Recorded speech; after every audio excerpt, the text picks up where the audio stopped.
শ্রমিক বিরোধী কালাশ্রম কোড প্রত্যাহার, বিদ্যুৎ সংশোধনী বিল 2025 বাতিল, প্রিপেইড স্মার্ট মিটার স্থাপন বন্ধ এবং একাধিক দাবিতে আজ বিদ্যুৎ ভবন চলো অভিযানের ডাক দেওয়া হয়। পশ্চিমবঙ্গের রাজ্য বিদ্যুৎ ওয়াচম্যান ইউনিয়ন ও পশ্চিমবঙ্গ রাজ্য বিদ্যুৎ শিল্প সহকর্মী ইউনিয়নের যৌথ আহ্বানে এই কর্মসূচি অনুষ্ঠিত হয়।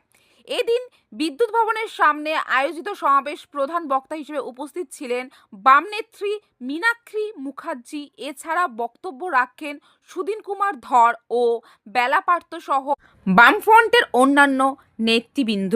তাদের অভিযোগ, নতুন শ্রম কোড ও বিদ্যুৎ সংশোধনী বিলের মাধ্যমে শ্রমিকদের অধিকার খর্ব করা হচ্ছে। প্রিপেইড স্মার্ট মিটার সাধারণ মানুষের ওপর অতিরিক্ত আর্থিক বোঝা চাপাবে বলেও দাবি করেন তারা।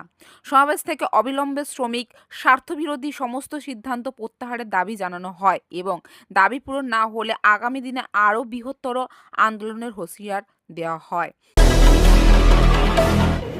আপনাদের এই আজকের আন্দোলনের শেষ লড়াই এসে উপস্থিত হয়েছে, কিন্তু এই গোটা আন্দোলনের এই লড়াইয়ের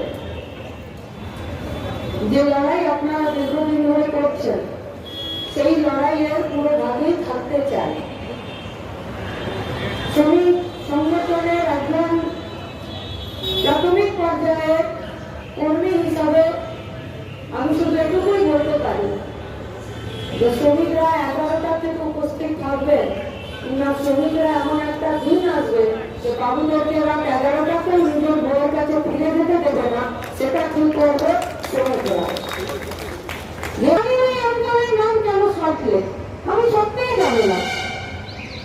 নেতৃত্বে উপস্থিত আছেন কংগ্রেস সম্রাট ভট্টাচার্য, উনি বললেন যে স্যার উপস্থিত আছেন, জানাবো যে অনেক ঘাটতি আছে, সেগুলো জেনে নিতে হবে কেন এটা নাম সাজলে।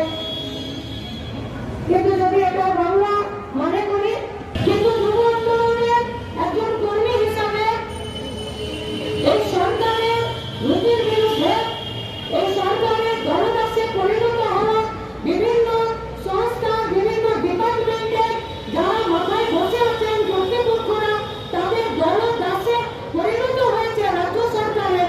এদের নীতির বিরুদ্ধে লড়তে গিয়ে, এদের নীতির বিরুদ্ধে প্রতিবাদ করতে গিয়ে